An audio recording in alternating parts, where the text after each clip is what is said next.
예, 어제부터 예고해드린 대로 이준석 국민의힘 대표 스튜디오에 모셨습니다. 어서 오십시오. 네, 안녕하십니까. 요즘 굉장히 바쁘시죠? 저는 덜 바쁩니다. 아, 그런가요? 네, 후보들이 이제 피말린 하루를 보내고 있죠. 그렇군요. 요즘 그 이재명 후보 대장동 특검 도입 촉구하는 장외투쟁도 하고 계시잖아요. 그건 뭐 몸이 힘든 거니까 그건 괜찮습니다. 그거는. 아, 예, 그렇습니까? 머리가 아프진 않으니까요. 그 1인 도보 투쟁도 하고 계시는데 거리시다 보면은 시민들의 반응도 직접 많이 들으시고 보시고. 뭐 저희가 이제 광주에서 당 대표가 돌아다니는 게 사실 좀 저희가 일정으로 잘 안 잡는 일정인데 그렇죠. 이번에 광주에서 5.18 광장부터 전남대 후문까지 한 6km 구간 이렇게 걸어가면서 시민들에게 홍보했는데 예. 광주 시민들도 제가 보기에는 이 대장동 특검 관련해 가지고는 저희 의견을 공감해 주시는 분들이 상당히 많았습니다. 그렇군요.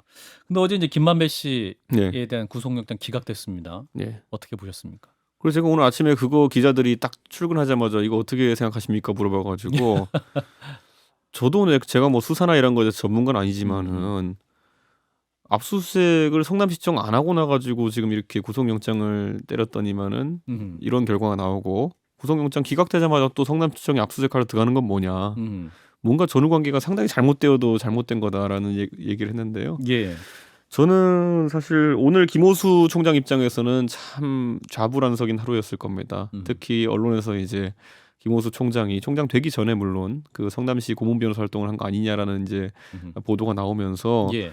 뭐 저는 김호수 총장이 뭐 그것 때문에 불공정하게 할 거라는 단정을 하는 건 아니지만은 그래도 참 심기가 참 불편했을 하루일 것 같습니다. 예. 뭐 김호수 총장의 해명은 일단은 성남에 이제 10년 살았고 네. 봉사 차원에서 한 거고 월 30만 원이었다 이런 해명을 했습니다만 네. 그럼에도 불구하고 이제 어떤 수사가 좀 미진한 방향으로 흘러가고 있기 때문에 그 부분에서 좀 곤란했을 것이다 이런 말씀이신 거죠. 특히 뭐 이런 뭐 국민들의 관심이 쏟아지는 상황 속에서는 사실 털끝만한 의심이라도 받는다는 것이 수사기관의 총 책임자로서 상당히 부담스러운 상황이거든요. 예. 그래서 저는 이 특검을 향한 어떤 그 요구라는 것이 또 하나의 특별한 국면으로 접어들었다. 왜냐하면 검찰이 이번에 수사를 좀 평소와 다르게 한 건 사실이거든요. 그래서 저는 김호수 총장이 뭐 어떤 개연성 때문에 그랬을까 보진 않지만은 의심받는 상황은 됐어요. 네. 그래서 결국은 특검을 해야 된다. 제가 뭐 저희 당에 이제 어쩌다 보니 4명의 후보 중에 3명이 검찰이잖아요. 그렇죠. 검사 출신이잖아요. 그러니까 이 검사 출신 후보들하고 얘기해 보면은 다들 이해 못하는 게 뭐냐면은 첫 마디가 이겁니다. 이런 사건은 우선 싹 잡아 넣어야지 이런 얘기거든요. 싹 잡아놔야 된다. 그게 뭐 다 진짜 감옥 넣고 이런 게 아니라 예. 기본적으로 수사를 광범위하게 해야 된다. 그리고 또 상당히 전격적으로 해야 된다라는 이야기를 이제 하는데 예. 지금은 뭐 거의 뭐 잊을만한 한 번씩 메아리처럼 들려오는 수사 소식 뭐 이런 느낌이거든요. 그래서 저는 좀 이거는 이례적이다 이렇게 생각합니다. 사실은 국세청 동원해서 이 돈을 싹 한번 뒤져야 되거든요. FIU. 예, 이런 작업들이 같이 좀 이루어져야 되는데 여전히 좀 미진한 부분이 있습니다. 그러니까 저는 그 예전에 저희가 그 LH 사건 있을 때 그때도 갓 검찰에서 퇴직했던 윤석열 전 총장이 나 같으면 이 상황에서 그 자금 추적부터 할 것이다. 라고 한번 이야기해가지고 그게 이제 보도되고 사실 그 당시 남아있던 검찰에게는 상당히 압박이 됐던 적이 있는데 지금 우리 후보들이 계속 이구동성으로 얘기하는 게 뭐냐면은 이건 이상하다. 예. 이거 의지가 없는 거밖에 볼 수 없다. 이렇게 하고 있기 때문에 뭐 그렇다고 야당 후보가 말한다고 그걸 검찰이 또 바로 예 알겠습니다 하는 것도 모양새는 이상하지만은 그래도 검찰도 압박을 좀 느껴야 될 겁니다. 국민의힘 차원에서도 이제 그 경기도당 당사의 그 제보 비리 접수센터도 만드셨죠? 예, 예. 그럼 그거 어떻게 운영하시는 겁니까? 기본적으로 뭐 이런 사안에 대해 가지고 예. 우선 공무원들 같은 경우에는 어쨌든 지금까지 이재명 후보가 성남시장과 경기도를 거치면서 상당히 도정을 타이트하게 관리해오고 했기 때문에 아직까지는 내부에서 어떤 얘기를 하기 좀 어려운 분위기라고 들었습니다. 아, 공무원 사백 경기도청이나 성남시가 그렇죠. 오 담당제 얘기도 나오던데요. 저도 그건 5호 들었지만 담당제? 예, 제가 얘기 안 했습니다. 진중훈 교수가 얘기했습니다. 예, 저희도 그런 얘기 들었지만 공무원들 사이에 이제 자기 그 뭐랄까 친한 사람들 넣어가지고 예. 함부로 얘기를 못하게 하는 분위기가 있다. 그러니까 언론의 그런- 취재도 응하지 말라. 뭐 예, 이런. 뭐 그런 게 아니라 어떤 이런 제보나 아니면 공익 제보에 해당하는 것들을 예. 하기 어려운 지금 상황이라고 하는데 저는 이재명 지사가 만약에 사퇴를 하고 또 이재명 지사의 의혹이라는 것이 국민적으로 규명 요구가 빗발칠 경우에 좀 그럼 양심 있는 분들에서 나올 수 있는 여지가 있고 그래서 저희가 제보센터를 이제 좀 운영하고 있는 겁니다. 그렇군요. 아직까지는 그 제보센터에 들어온 내용은 뭐 이재명 지사에 대해서 저희가 제보센터 덕분에 뭐 모르던 걸 참 많이 알게 됐는데요. 예, 대장동권 아닌 것도 굉장히 또 재밌는 것들 얘기 많이 들어옵니다. 아 벌써부터 예, 굉장히 많이 들어오는데 예. 예, 뭐 여러 가지 일화들도 들어오고 음흠. 일화 같은 걸로 저희가 이제 수사라고 촉구할 수는 없기 때문에 예. 좀 더 구체적인 그런 제보들이 필요합니다. 그래서 이제 대선 전국에 이제 예. 국민의힘에서는 이제 대장동 의혹의 당력을 지금 모으고 있고 예. 특검도 촉구하는 그런 상황인데 예. 이걸 두고 이제 민주당 김종민 의원이 이제 이런 말을 했습니다. 어제 저희 방송에서 예. 과거에 본인들이 그 BBK 특검을 줄기차게 요구했었다. 예. 국민들에게 비전을 제시 않고 하다가 예. 오히려 이제 정권을 잃게 됐다. 네. 그러니까 재창출 실패했었다. 음. 오히려 이제 국민의힘에게 아무런 도움이 안 되는 것을 왜 저렇게 하고 있는지 모르겠다라는 말을 했습니다. 어떻게 답하시겠습니까? 과거에 본인들이 잘했다는 건지 잘못했다는 건지. 아니, 그러니까 반성의 의미를 했던 겁니다. 그러니까 비전 제시를 했어야 했었는데 그 당시에. 예, 예. 근데 특검만 너무 집중한 나머지 국민들에게 이제 비전을 제시 못한 그런 과거를 봤을 때 이번에도 국민의힘도 이게 좋은 전략은 아닌 것 같아요. 제가 이렇게. 예전에 방송 패널 할 때 그 얘기 많이 했거든요. 예, 예. 그런 거 쫓아다니지 말라고. 그런데 그땐 또 민주당이 그런 거 해야 된다고 했어요. 뭐 정의 구현을 위해 가지고. 그러니까 김종민 의원님이 지금 이제 예. 입장이 바뀌어서 그런 얘기 하시는 것 같은데. 예. 제가 봤을 때는 뭐 BBK를 예로 들면 그렇고요. 그렇게 따지면은 최순실 국정농단 때는 집요하게 그것만 파가지고 대선 이긴 거 아닙니까? 사실 그때 지난 선거에서 비전이 뭔지 미래가 뭔지 기억나시는 분 있습니까? 2017년에 없거든요. 사실 그러니까 그건 나라다운 나라. 사람이 먼저다. 적폐청. 저희가 그런 구호가 없어서 이러고 있겠습니까? 네, 제가 그래서 그거는 말 그대로 사후적인 분석이고 예, 예. 그냥 되는 대로 하는 얘기지. 뭐 지금 상황에서 그거 때문에 저희가 안 하진 않을 겁니다. 그 이재명 지사 같은 경우에는 그 정면 이분 스타일이 이제 정면 돌파잖아요. 네. 그러니까 제가 볼 때는 상식적으로는 적어도 자기가 도정을 이렇게 운영을 해가지고 시정을 이렇게 운영을 해가지고 국민들한테 막대한 1조의 손해를 입힌 데에 대해서 사과부터 하고 가는 게 맞다고 보는데 이분 스타일은 그게 아니에요. 여전히 이제 공익 환수다. 그래서 아마도 국정감사장을 자기 홍보의 장으로 만들 것 같거든요.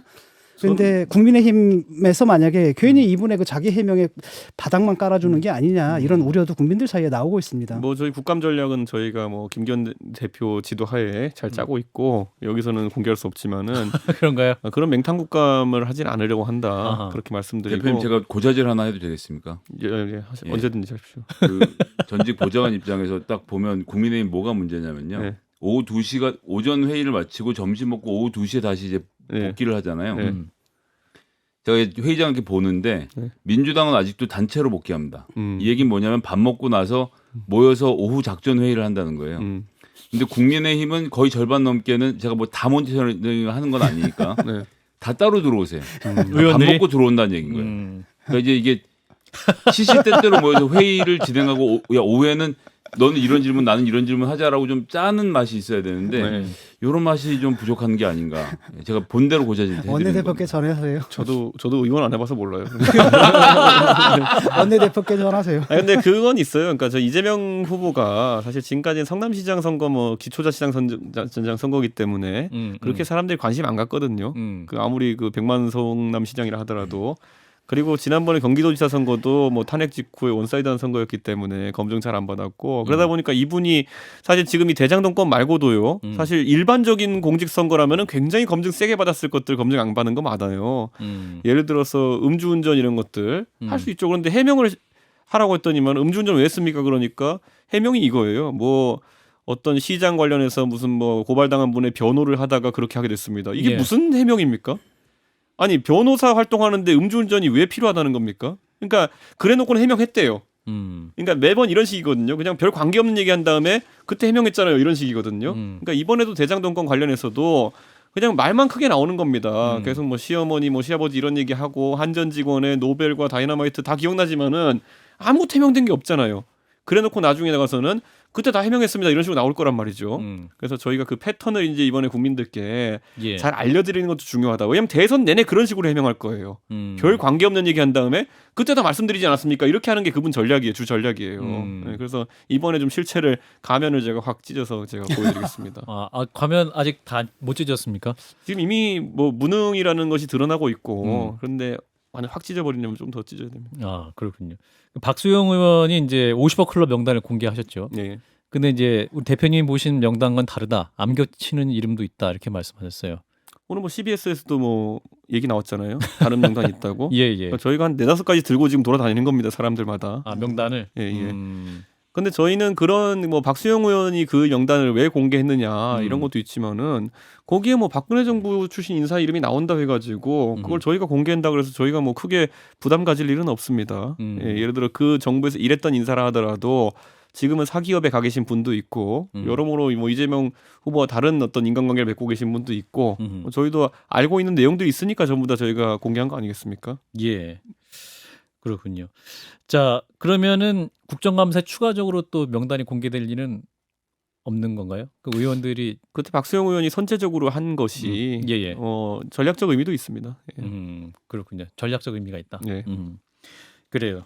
자, 국민의 이준석 대표를 만나고 있습니다. 지금 청취자 여러분도 굉장히 지금 질문을 많이 주고 계신데요. 네. 이제 그 심각한 질문에 앞서서 네. 좀 가벼운 질문부터 해보겠습니다. 그 HESS 헤스님이 준스톤 요즘 건강 상태는 어떻습니까? 매일 눈이 충혈돼 있고 얼굴이 좀 부어 있는 것 같아요. 이러면서 제가 건강 걱정. 원래 의료보험 많이 내고 병원 안 가는 사람으로 유명한데 예, 예. 최근에 안과까지 다닐 정도로 정말 아프시군요. 예 이게 뭐더라 그 결막염인데 예, 세균성은 아니고 뭐 알러지성 결막염인가 음. 그래가지고 고생하고 있습니다. 실제로 건강도 좀 안 좋으시네요. 예 요즘 그 저희 토론을 보다가 이게 못 볼 걸 본 것 같아가지고 토론을 보다가 예. 국민의힘 그 토론. 예. 어떤 제목에 특히 눈이 아프셨습니까? 내가 이분들 모아놨더니만은 맨날 핵 얘기하고 있고 뭐 저거 주술 논란. 얘기하고 있고 이래가지고 제가 못 볼 걸 봐서 이렇게 또 이렇게 예. 대표 입장에서 얼마 전 인터뷰에서는 즐기면서 보고 있다고 하셨는데 네. 속마음은 못 볼 걸 보고 계셨군요. 눈이 안 좋아지더라고요. 아니 뭐 대표님 저희 먹고 청취율을 위해서 너무 애써줘서 감사합니다. 진짜 저는 핵하고 주술을 이제 그만하고 싶은 게 그렇죠. 이게 예전에 이제 저희가 2017년 대선 때도 그렇죠. 이제 뭐 계속 전쟁 이야기, 핵 이야기 하다가 무슨 전쟁광 소리도 듣고 막 이랬거든요. 그렇죠. 이게 그런데 저는 굉장히 이거는 안 좋은 게 사실 외교 안보 이런 것도 중요하지만요. 외교 안보 정책은 보통 본인의 독트린 같은 건 철학 같은 걸 얘기하고 그냥 상대가 딱히 반박하기도 힘들어가지고 그런 주제를 선택하는 분들이 있거든요. 그렇죠. 던져놓고 핵을 할 거냐 말 거냐는 단순한 논쟁이거든요. 음. 근데 그거에 비해서 복지나 아니면 경제, 교육 이런 논쟁 같은 경우에는 훨씬 국민이 세심하게 살피고 옳고 그름을 따지기 때문에 보통 이제 정책적으로 준비가 덜 된 분들이 이런 거 좋아합니다. 핵. 네, 뭐 그러면 그럼 바로 그다음에 기사가 전쟁하자는 거냐 마냐 이러면서 좀 논쟁은 커지는데 내용은 아무것도 없고 이런 거 좋아하는 분들이 있거든요. 네네. 근데 우리 후보들이 너무 그런 쪽으로 가지 않았으면 좋겠습니다. 그래요. 오늘 또 할 것 같은데. 8시 이제 10분인가요? 마스 토론을. 평소엔 핵 얘기 안 하다가 대선 토론만 핵 얘기 하시는 분들 있어요. 이게. 그러면 이제 윤석열 후보의 천공스승, 손바닥 왕자 논란, 무속 논란 네. 요거에 대해서는 대표님은 그 정도는 취향의 문제다 이렇게 말씀하셨어요. 제가 이제 그 취향의 문제입니까? 주술이라 그러면은 예를 들어 진짜 무슨 하늘에 제사를 지내고 음. 예, 내가 오늘 나아가야 됩니까 아니면 후퇴해야 됩니까 이런 거 물어보는 능동적인 어떤 그런 선택에 있어서 영향을 그러니까 신탁 끼치는. 비슷하게 받는 거라고 하면은 그건 굉장히 위험합니다. 지도자의 선택은 굉장히 과학적이고 논리적이고 합리적이어야 되는데 그게 아니라 진짜 신탁을 받는다면 굉장히 위험한 건데 예. 그게 아니라 예를 들어 나 이거 있을 때 그냥 뭐 좀 더 힘이 나 이런 거 정도는 예. 제 생각에는 그렇게까지 위험한 어떤 그런 샤머니즘의 영역은 아니다 이렇게 보고 있고 제가 그냥 농담 하나 해드리자면은 어제 이제 이완구 총리 상가가 이제 상당하셔가지고 상가에 갔는데 마침 저희 당 정치인들끼리 같이 앉게 됐어요. 근데 윤 총장이 뭐 아이고 이 왕자 때문에 제가 뭐 손바닥에 민자라도 써야 되는 거 아니겠습니까? 이렇게 하면 저한테 농담 삼아서 얘기하길래 민자요? 예, 백성 민자. 제가 그래서 총장님 아직까지 그 센스가 없으십니다 그랬어요. 저 같으면 손바닥에다가 요 한 글자 쓰겠습니다. 홍. 왜요? 홍? 손바닥 보여달라면 홍 이렇게 보여주면은 예, 상대가 당황하지 않겠습니까? 홍준표 후보를 향해서. 그러니까 그 성씨할 때 쓰는 그 홍자. 아. 그러니까 제가 이런 얘기한 게 뭐냐면 이런 논란은 사실 한 번씩 다들 좀 가볍게 넘어갈 필요가 있는데 그 대처하는 쪽도 그렇고 집요하게 물어보는 쪽도 그렇고 그다지 잘하는 것 같지는 않습니다. 지금 보면은. 유승민 후보나 홍준표 후보 같은 경우 이제 그 유튜브도 보시면서 계속 질문을 이어가시는데 그러한 또 토론 양상도 그렇게 긍정적이지는 않다 이렇게 보시는 거군요. 그러니까 그분이 유튜브를 이제 그 정법 그 강의하시는 분, 예. 그분이 그 강의를 10,000개 정도 이렇게 했기 때문에 예. 그 그 홍 후보나 아니면 유 후보 쪽 지지자들 중에서는 그거 다 보시는 분 있어요. 지금 보면은 거의 뭐 조국 장관 어록 찾듯이 다 찾아가지고 옛날에 이 사람 이 말 했더라 동의하느냐 이런 거 계속 물어볼 수도 있긴 하거든요. 예, 예. 근데 그거는 제 생각에는 좀 너무 나갔다는 생각이 듭니다. 그분과의 관계를 한 번 정도 묻는 정도는 그 후보의 답변을 듣는 게 의미가 있을 수 있겠지만은 윤석열 후보도 바쁜 사람인데 그 만개 강의를 다 보지 않았을 거거든요. 거기서 그 만개 강의 중에서 어떤 한 특정한 문제되는 용어를 찾아가지고 이 생각에 동의하십니까? 이거는 상식선에서 너무 나간 거라고 생각할 가능성이 있기 때문에 이제 좀 그만하시라. 최근에는 이제 그 말 때문에 이제 네. 뭐 이러려면 당을 해체해야 된다 이 말 때문에 또 시끄럽죠. 윤석열 후보의 뭐 제가 당대표인지 4달 됐는데 저 때문에 해체라 그런 거겠습니까? 그 전에 안 좋은 양태가 있었던 것들에 대해서 비판하는 것일 텐데 뭐 그거는 제 생각에는 뭐 큰 문제 없다. 그러니까 저희가 항상 당에 대해서는 개혁과 재창당 무슨 뭐 다시 뭐 천막당사로 가자 이런 말들은 상투적으로 쓰는 표현들이거든요. 예. 그렇기 때문에 윤 후보가 다만 이제 당의 개혁을 얘기하려 그러면은 의외로 이런 것들 좀 구체적인 내용들이 있어야 됩니다. 그렇죠. 네, 내가 이제 예를 들어 대선 후보가 되면은 전반적으로 당을 이렇게 개혁하겠다. 이런 게 있으면 상관없는데 당이라는 것도 이 자존심이 있는 사람들이 있거든요. 당직자들도 있고 그렇죠. 사무처 당직자들도 있고 그리고 오래 당을 지켜온 당원들 같은 경우에는 당신이 가입한 지 3달밖에 안 된 당원인데 어디 이래라 저래라 이런 식으로 나오면은 윤 후보한테 또 득표에는 유리하지 않은 전략일 수 있다. 그래서 그건 좀 구체적이어야 되지 않을까 생각합니다. 예. 민주당에서 최종 후보가 이제 이재명 후보로 결정되지 않았습니까? 그런데 이제 대표님께서는 이나땡이다. 네. 이재명이 나오면 땡큐다. 이렇게 말씀하셨는데 그 대장동 의혹하고 이낙연 지지자들 반발 때문에 뭐 지지율이 앞으로도 계속 빠질 거다 이렇게 보시는지요? 저는 그것보다 이제 이재명 후보는 뭐 여론조사에도 최근에 드러났지만은 그 도덕성이나 품성을 기대한 후보는 아닙니다. 이게 제가 이재명 후보를 뭐 전혀 디스하고자 하는 것이 아니라 과거에 우리나라의 이제 후보들을 보면은 예를 들어 이명박 대통령도 업무 추진 능력이나 이런 것에 대한 많은 기대를 받았던 후보고요. 저는 문재인 대통령과 박근혜 대통령 같으면은 오히려 사람의 품성이나 아니면 그런 면 도덕성이라는 것에 많은 기대를 하고 이제 사람들이 뽑았던 후보라 보거든요. 예. 그럼 저는 이재명 후보는 그런 어떤 약간 능력에 기대를 하는 그런 사람들이 선호하는 후보일 텐데 예. 그래서 저는 오히려 이재명 후보에 대한 도덕성 공격은 저희가 그렇게 효율적이지 않을 것이다 이렇게 보는데 이번 대장동 건 때문에 굉장히 저는 무능의 이미지가 더 씌워질 수 있다. 이재명 후보에게. 네, 그러니까 저는 무능의 기준이라는 거는 소위 말 이런 거죠. 본인이 이제 사실 행정을 하면서 이재명 후보는 돈 쓰는 것 갖고 어필한 경우가 되게 많거든요. 내가 뭐 무상 뭐 해줬다 이런 거거든요. 그런데 사실 돈 벌어오는 게 힘든 거지 돈 쓰는 건 쉽거든요 생각보다. 예? 그걸 뭘 쓸 거냐 잘 선택하는 건 중요하지만 상대적으로 쉬운 문제예요.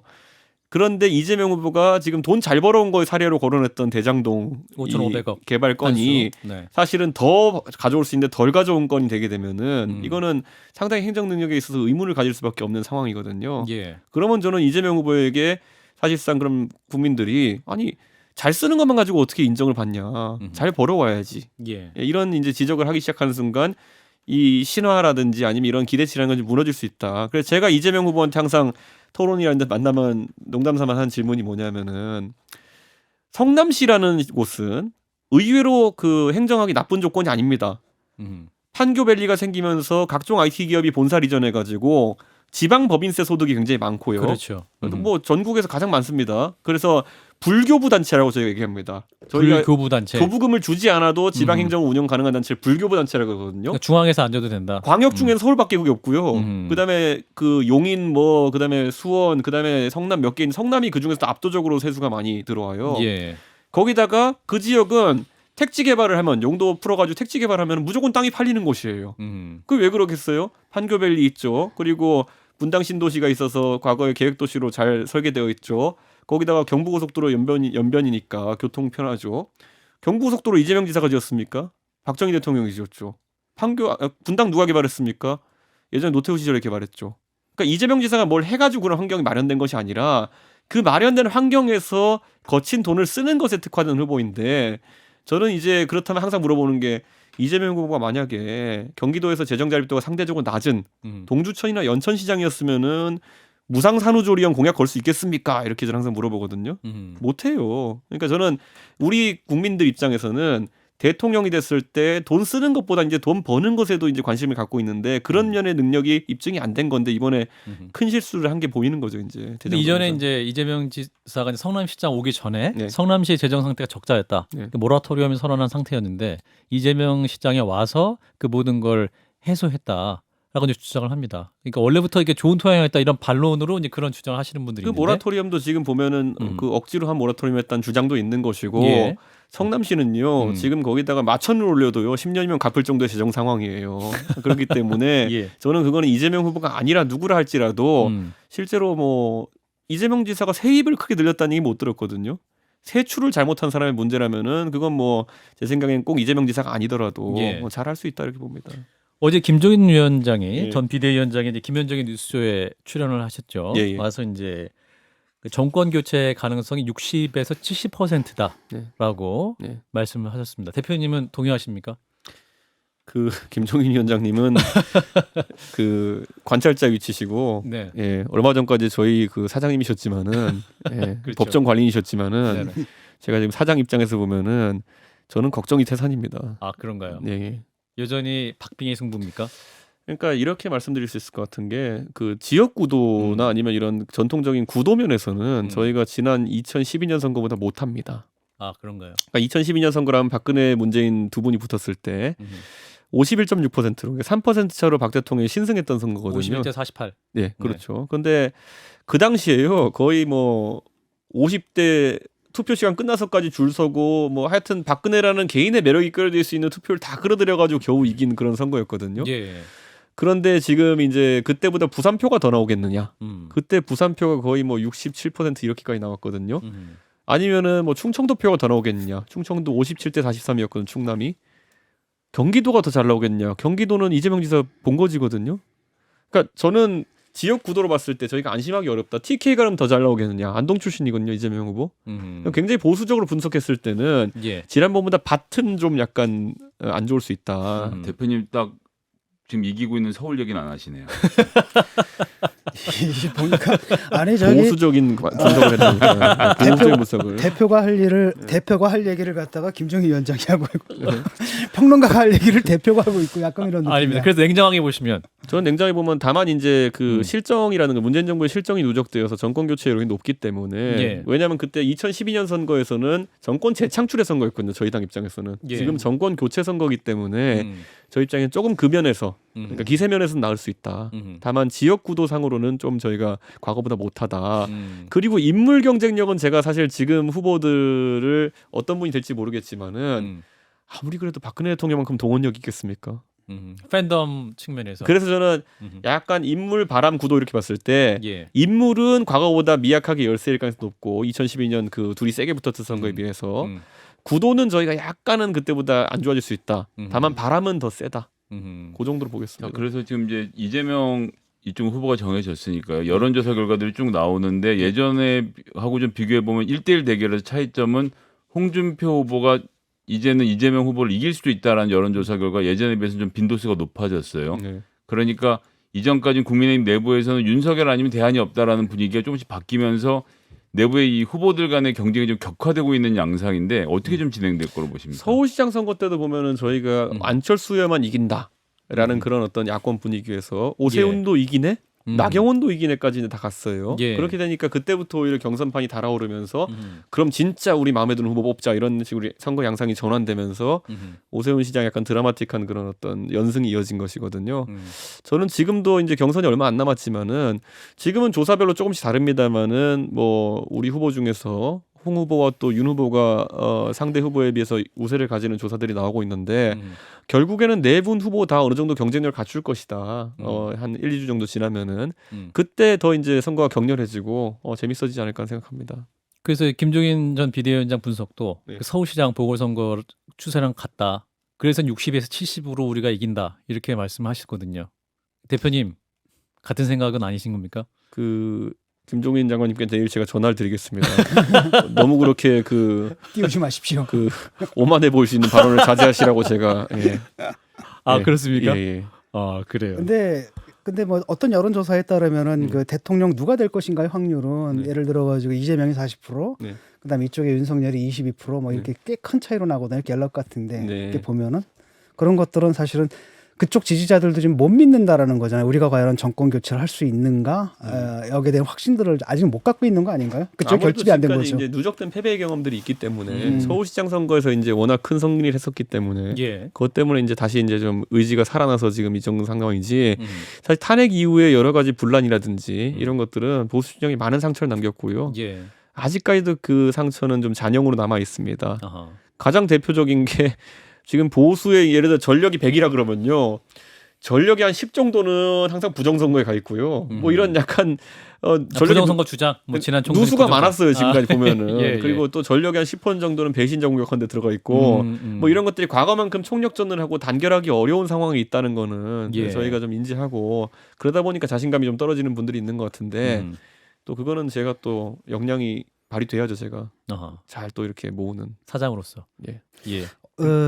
지금 그쪽도 뭐 엄청나게 싸우지 않습니까? 민주당 같은 경우에도 지금 이낙연 후보 지지자들하고 이재명 지지자들 사이에 엄청난 네. 싸움이 붙어가지고 이게 감정의 골이라는 게 너무나 깊어졌거든요. 원팀이 될 수 있을까? 후보 이런 자신도 막 질문이세요. 그런 얘기를 하지 않습니까? 그런데 비슷한 일이 거기서도 벌어지지 않을까 좀 우려가 되는 부분이 있거든요. 이번엔 그런데 한 가지 이제 정권 교체에 대한 열망이 굉장히 강하기 때문에 그런 어떤 단독 행동을 하는 사람들은 굉장히 지탄받을 가능성이 있다. 후보들 사이에서 야권 전체로. 그것은 국민의당 포함입니다. 음. 예, 지금 국민의당에서도 독자 출마 움직임이나 이런 것이 있는데 저는 탄핵 이후의 선거에서 안철수 대표가 가졌던 공간만큼의 공간이 나오지 않을 것이다.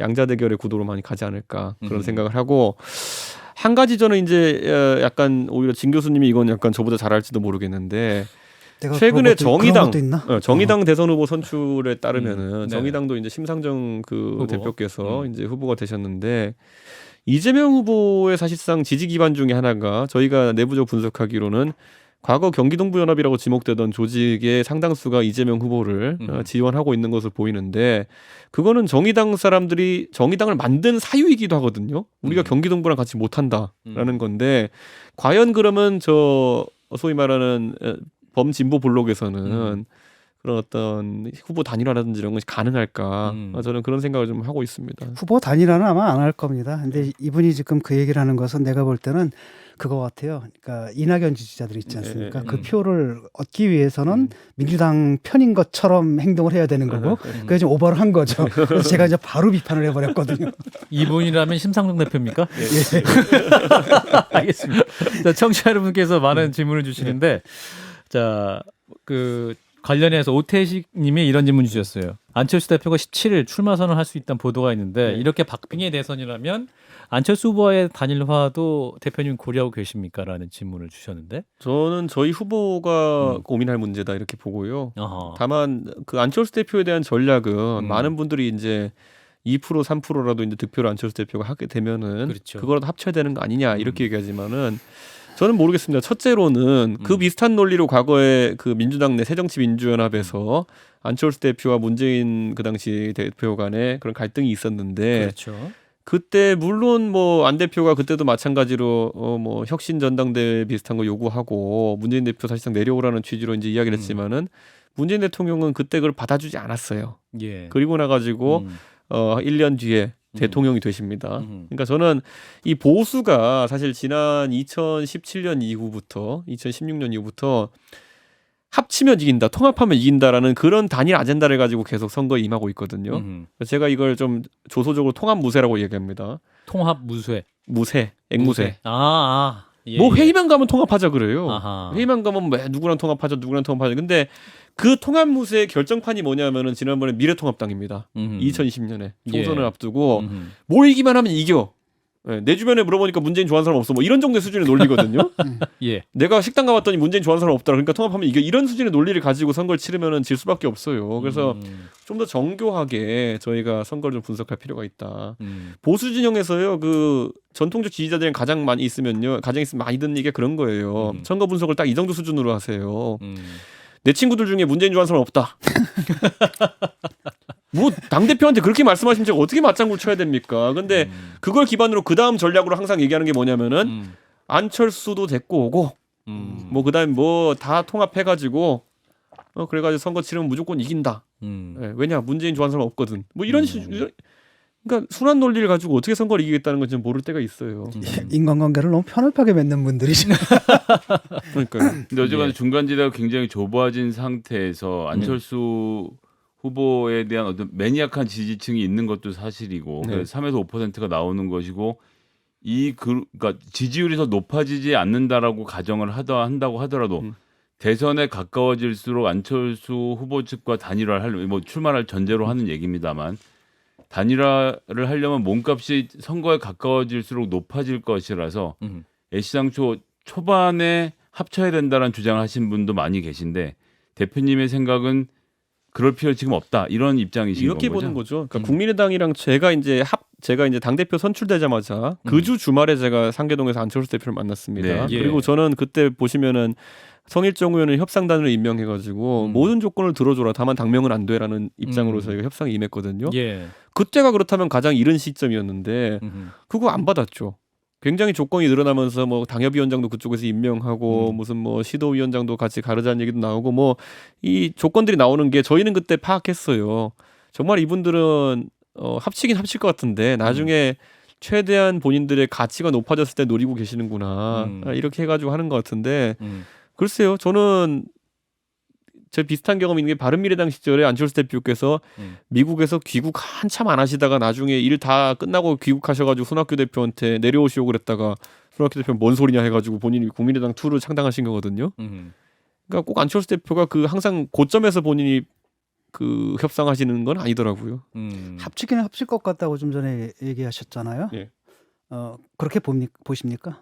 국민의당도 이제 안 대표께서 뭐 전력의 99.9%라고 전 봅니다만은 예. 다른 구성원들 같은 경우에는 지난번에 저희가 합당 협상을 할 때도 굉장히 협상에 적극적이었어요. 그런데 이제 협상 단장을 맡았던 권은희 의원이 굉장히 좀 무리한 조건들을 내세워서 저희 고생을 했었는데 안 대표도 사실 대선을 실제로 본인이 치르는 모양새를 갖추려면요. 비용과 사람이 많이 듭니다. 예, 그렇기 때문에 거기까지 가지 못할 것이다 이렇게 보고 있습니다. 예, 결국에는 같이 가는 길을 갈 수밖에 없다라는 그렇죠. 것이죠. 자, 국민의힘 이준석 대표를 만나고 있습니다. 청취자 여러분도 궁금하신 것들 질문 주시면 함께 소화하도록 하죠. 잠시 후에 대선 경선 이야기 좀 더 자세히 들어봅니다. 예, 한판 승부 함께하고 계시고요. 국민의힘 이준석 대표와 인터뷰 진행하고 있습니다. 우리 이준석 대표 팬들이 굉장히 많으시는데 준스톤 사랑한다. 그거 준스톤은 요즘 저를 지칭하는 게 아닙니다. 그게. 아, 그런가요? 그 저를 지칭한 지 좀 오래된 거고요. 아, 그런가요? 요즘은 뭐 개준숙이? 개준숙이. 그 뭐 SNS 용어인데 말이죠. 그게 예. 그 어르신들이 이제 저를 비판할 때 쓰는 용어를 그 젊은 사람들이 풍자해가지고 그렇게 그 특히 그 GSG 파문형 적혀가지고 아하. 요즘은 그냥 GJSG라고 쓰고 나가더라고 친구들이. 그렇군요. 그 예. 새로운 별명을 좀 마음에 드시나 봅니다. 뭐 계속 쓰니까 어쩔 수 없이 계속 접하게 됩니다. 그게. 그래요.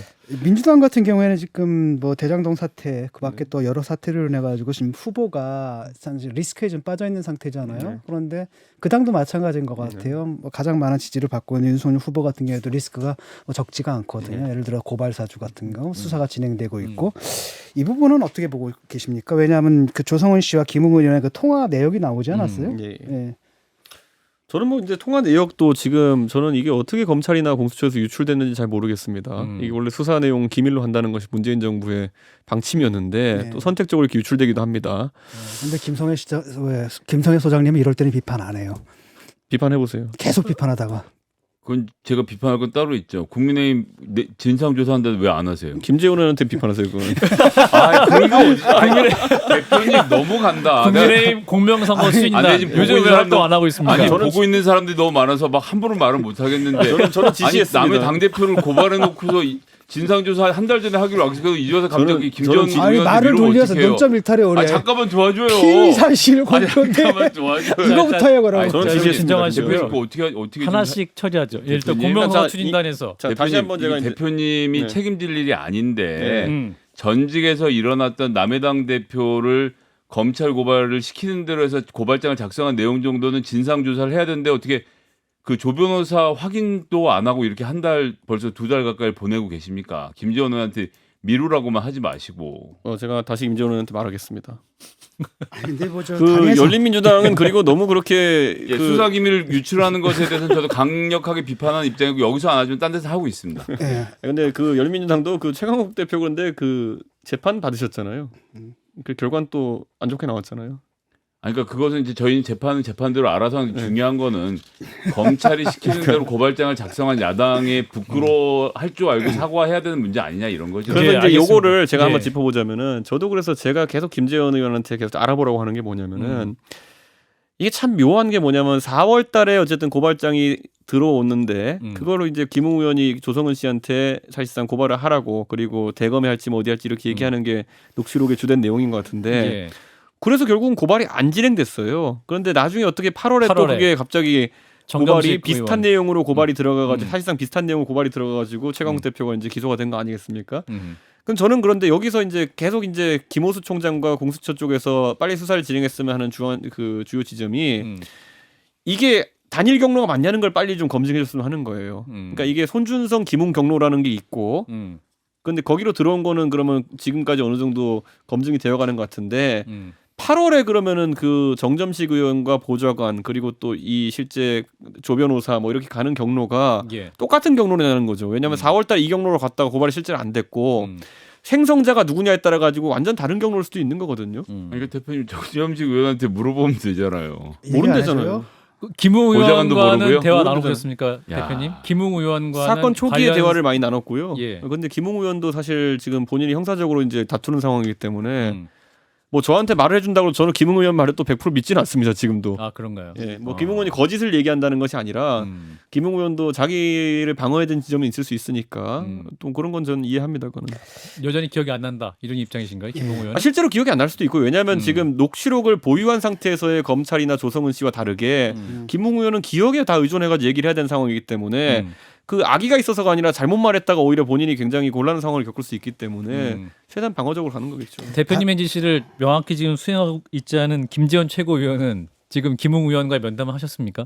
했는 걸로 알고 있습니다. 아 그런가요? 뭐 조사를 되게 광범위하게 했고요. 어허. 그 김재원 의원이 그리고 김재원 의원 입장에서도 그게 좀 궁금할 겁니다. 결국엔 이 고발장이 저희 당에 들어온 뒤로는요. 저희 당의 내부 이런 제보나 이런 것 처리 가이드라인에 따라 가지고 그냥 잘 된 것 같은데 고발장 위에 검찰이 있었음 이런 거 안 달려 있잖아요. 그렇죠. 그러니까 저희 내부 뭐 당직자들이나 이런 사람들 입장에서는 이 출처를 명확히 인지하지 못했던 것도 있는 것 같아요. 그래서 저는 그 실제 작성자가 누군지 그리고 전달 경로가 어떻게 되는지 빨리 좀 수사기관에서 파악해서 그거를 갖고 이제 뭐 기소를 하든지 했으면 합니다. 그거는. 지금 녹취록에 이제 김웅 의원이 말한 것 중에 고발장은 우리가 만들어드리겠다. 그래서 우리가 있잖아요. 네. 대표님 우리는 누구입니까? 그 김웅 의원이 법률가기 때문에 당내에서 여러 이런 고발 사건 같은 경우에 뭐 실제 고발로 이어진 경우도 있고 아니고 하지만은 예. 의원들이 자문을 많이 구합니다. 그러면 김웅 의원이 본인이 이제 작성하는 경우도 있겠죠. 저는 뭐 자세하게 뭐 모르겠습니다만은 그런 것 때문에도 그런 표현이 나올 수 있다고 봅니다. 예. 저 대선 후보 본 경선에 투표할 국민의힘 책임 당원 선거인단 숫자가 엄청나게 늘어났어요. 한 20만 명 늘어났나요? 네. 그런데 이게 어떤 결과를 낳을까요? 지금까지는 뭐 기존의 당원들 사이에서는 아무래도 윤석열 후보에 대한 지지가 높지만 지금 이건 젊은 당원들이거든요. 20만이. 예. 라고 한다면 젊은 당원들 사이에서는 사실 젊다의 기준이 뭔지는 잘 모르겠는데 아마 20에서 40까지는 젊다고 봐줄게요. 교수님 본인은 제 젊다. 나이에 비해서 교수님 본인은 젊다고 생각하세요? 저야 영원한 소년이죠. 저렇게 나오면 이제 기준이 뭐해지는 건데. 아 이거는 이제 제작진들이 힘들어하고 있어요. 질적 예. 기준이고 양적 기준으로 네. 2040인데 어떻습니까? 홍준표 의원 측에서 굉장히 그 기대를 하고 있다고 들었는데 실제로 지금 수치 관련해 가지고 뭐 순위도 이제 조선일보에 보도하고 이래 가지고 말이 많지만은 사실 그 도는 수치들이 정확하지는 않습니다 지금. 네, 그렇기 때문에 많은 분들이 예상하시는 그런 아니면 또 유튜버들이 보통 이야기하는 그런 결과랑은 수치가 좀 다르다고 제가 알고 있고 그렇기 때문에 저는 선거인단을 그런데 이런 게 있습니다. 그 윤 후보께서도 이제 그 위장당원 얘기를 이제 했잖아요. 그 얘기 그게 이제 워낙 이제 수치가 급격하게 늘어나다 보니까 그 진원이 어디냐에 대해서 여러 가지 이제 해석이 있는 건데 제 예. 두 가지가 다 있습니다. 우선 온라인 당원이 급격하게 늘어난 것이 맞고요. 그리고 두 번째로는 그 윤 후보 쪽 캠프에 있는 의원들도 열심히 한 게 맞습니다. 그래서 예를 들어 강원도 아니면 충청도 이런 쪽에서 당원이 인구 비례보다 훨씬 많이 들어온 것도 있거든요. 그래서 제가 그 두 가지 효과가 동시에 작용한다고 봤을 때 젊은 층의 지지를 받는 홍준표 후보와 그리고 또 조직력이 받쳐주는 윤 후보 어느 쪽으로 우세하다를 당원 가입 증가세로만으로 얘기하기는 좀 어려운 상황입니다. 지금 현재 들어오는 당원들이 내년 지방자치 선거에 영향을 미칠 수는 있나요? 투표를 한다든지. 그거는 결과에 영향 주기보다는 저희가 사실 2014년에 김무성 대표가 한창 무슨 뭐 상향식 공천하겠다 이래가지고 청와대랑 갈등 빚고 이런 거 기억나실 텐데 그때 상향식 공천을 못했던 이유가 뭐냐면은 당원 기반이 약해서 그랬거든요. 근데 이번에 당원 기반이 2배 가까이 늘어나면서 저희가 잘하면은 강역 의원까지 전부 다 상향식 공천을 시도해볼 수 있다 이런 얘기가 나오고 있어서. 근데 거기에 대해서 이제 또 대표님이 따로 구상을 하고 계시다고 보면 되겠네요. 그래서 뭐 당원이 기반이 되면 당연히 정당은 상향식 공천을 해야죠. 자, 그렇다면 지금 현재 갑자기 늘어난다고 제가 보기에도 사실은 국민의힘 이번 대선에서 가장 그 네. 중요한 포인트, 이 강점 중에 하나는 이 바닥에 있는 당원들이 늘어났다는 네. 점이라고 생각을 하는 자발적인 당원도 네. 많아 보이고요. 네. 이게 어떻게 해서 당에 들어오게 된 걸까요? 그러니까 처음에 시작은 이준석 후보의 뭐 활약으로 20대가 들어온다 이 모멘텀이 있었고, 그다음 윤석열 후보의 입당 뭐 이 과정도 좀 있었을 것 같고, 이거 외에 어떤 포인트가 좀 있었다고 보십니까? 기본적으로 이제 젊은 세대가 효능감을 많이 본 게 있고요. 우리가 오세훈 만들어 봤다. 그리고 나중에 이준석 만들어 봤다. 그다음에 그래서 더 데리고 들어왔다. 그래서 이제 당 들어오는 거고 이번에 제가 참 이례적인 움직임을 봤던 게 뭐냐면 저한테 이제 인스타그램이나 이런 거로 다이렉트 메시지로 이렇게 보내주시는 것들을 보면은 제가 전당대회 할 땐 이런 거 많았어요. 저는 아직 당원이 아니라서 3개월 책임 당원이 안 돼서 투표권이 없는데 저희 어머니 아버지가 당원이라서 엄청 설득했습니다. 뭐 이런 건 문자 많이 왔거든요. 예. 메시지가.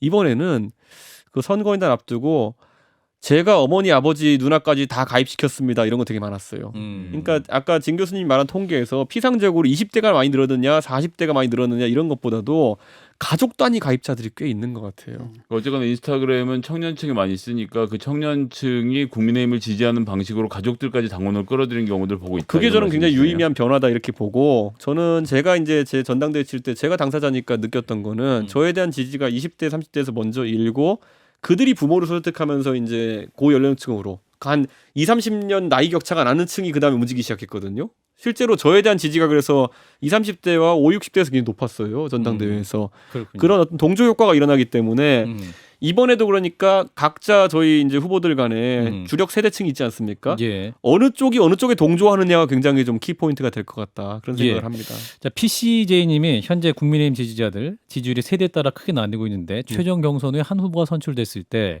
다른 후보 지지자는 세대들의 마음을 잡아 원팀으로 가기 위한 방법 있으신지요? 라는 질문이 왔습니다. 저는 그건 별로 문제 없을 것 같은 게요. 그 저희 후보 네 후보 각각 지지하는 그 지지층이 다르지만은 예. 그들이 공통으로 싫어하는 분이 있습니다. 이재명. 네, 그렇기 때문에 그거는 뭐 문제 없다. 예.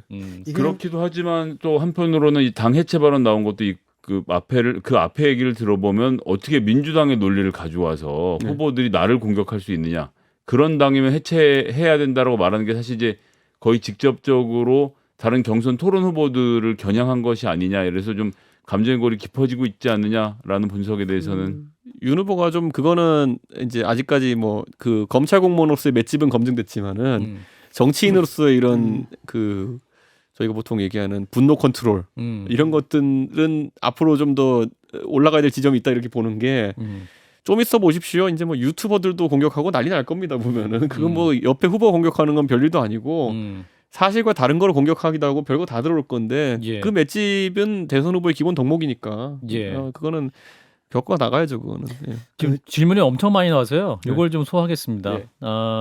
4963님 문자로 주신 분. 뉴스를 보니까 국민의힘 경선 일반 여론조사 최종 룰에 대한 각 주자 간 입장차도 상당하던데 만약 끝까지 주자들 간 합의가 안 될 경우 어떻게 하실 겁니까? 라는 질문.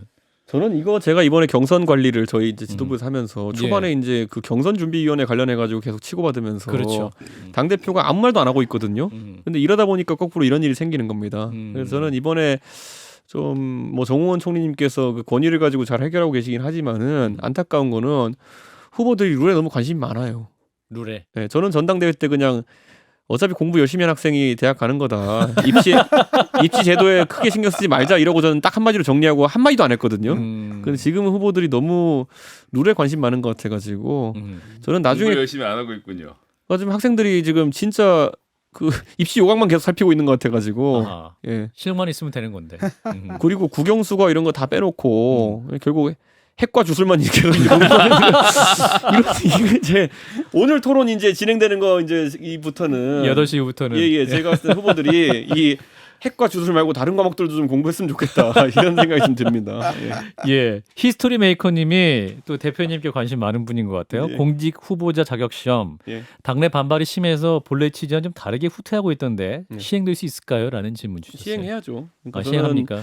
이 선거는 지방선거는 4년에 한 번씩 돌아오는 장이고 저희가 4년 지금 개혁하지 못하면 4년 뒤에 개혁해야 되는 거고요. 대한민국 국민 누구나 지금 우리 지방 그 의회나 지방 행정이 애초에 지방자치제를 그 수립했을 때 그런 취지와 맞지 않게 돌아가고 있다는 거는 아실 겁니다. 그래서 이게 사실 국회의원의 하부 조직처럼 돌아가고 국회의원의 사실 뭐 표현이 아주 격하긴 합니다만은 가방을 들어준 사람이 공천되고 예. 선거 때, 예, 아니 예. 선거 때 아닐 때 평소죠. 오히려 평소에도 평소에 가방을 들어줬던 분, 뭐 사실 당을 위해 봉사라고 하지만 그 모호한 그런 표현 속에서 사실 당협위원장 아래 줄 섰던 사람들이 공천되고 이런 것들은 저는 지방자치제 취지 맞지 않습니다. 그 부산 지역 기초의회 의장들이 풀뿌리 민주주의를 모욕하는 거라면서 사과를 촉구하지 않았습니까? 이 사람들 네. 민주당 쪽 사람들입니까? 아니면은 그 민주당 쪽이고요. 근데 제가 뭐 그분들의 의견은 잘 알겠지만은 그분들이 집단 모욕들 당했다고 생각하시는 것 같은데 사실 글쎄요. 저는 그런 주장을 계속 하실수록 오히려 국민들의 지방자치 개혁에 대한 그런 목소리가 커질 수 있다. 제가 원래 말실수를 하면 빨리빨리 사과하는 스타일이거든요. 예. 근데 저는 이건 제 말실수라기보다는 제 신념에 따른 제 발언입니다. 이거. 알겠습니다. 감자풀빵님, 그동안 진중권 작가님과 많은 접점이 있으셨는데 진 작가님이 정계에 진출하신다면 영입할 의향이 있으신가요? 그 if가 사실은 불가능하기 때문에 예. 시험은 붙을 것 같은데요. 예? 시험은 붙을 것 같은데요. 아, 시험은 붙은다. 공직자 자격 시험은 붙은다. 당원들한테 그렇게 인기 있을 타입은 아니에요. 시험을 거부하는 사람이기 때문에 저는 알겠습니다. 질문 2개 더 있는데 9901님은 대표님 혹시 차기 대권 노리실 생각 있으신지라는 질문을 주셨어요. 저는 대권은 뭐 노린다는 표현 적절할지 모르겠지만은 저도 제가 정치하는 여정 언젠가는 당연히 대표보다 더 책임 있는 자리를 하고 싶어 하겠죠. 그런데 그게 있어요. 제가 이번에 미국 방문하고 또 이렇게 하면서 느낀 게 뭐냐면은 제가 지난번에 말한 것 같은데 대한민국의 정치인들이 시야가 너무 좁다. 그래서 외치나 그러니까 외교나 국방이나 이런 문제에 있어서도 국제사회에서 나라를 대표할 수 있을 정도의 그런 공부를 하기 전에는 절대 무리를 하면 안 된다. 이게 그 외치나 국방 이런 것이 제가 말하는 게 뭐 핵 얘기 또 하는 얘기 아니라 진짜 우리가 국가 내에서 하는 이런 정치라고 하는 것은 뭐 굉장히 루틴한 것들이지만은 밖에 나가 지도자가 하는 거 하나하나에 따라서 구분이 바뀔 수도 있는 것인데 우리 정치인들은 참 그런 것들을 학습할 기회 또는 고민할 기회가 적습니다. 예. 네, 그렇게 말씀으로 종로는 안 나갈 거죠. 여기까지. 장계동 나간다니. 네, 자 지금까지 이준석 국민의힘 대표였습니다. 오늘 말씀 여기까지 할게요. 고맙습니다. 네, 감사합니다.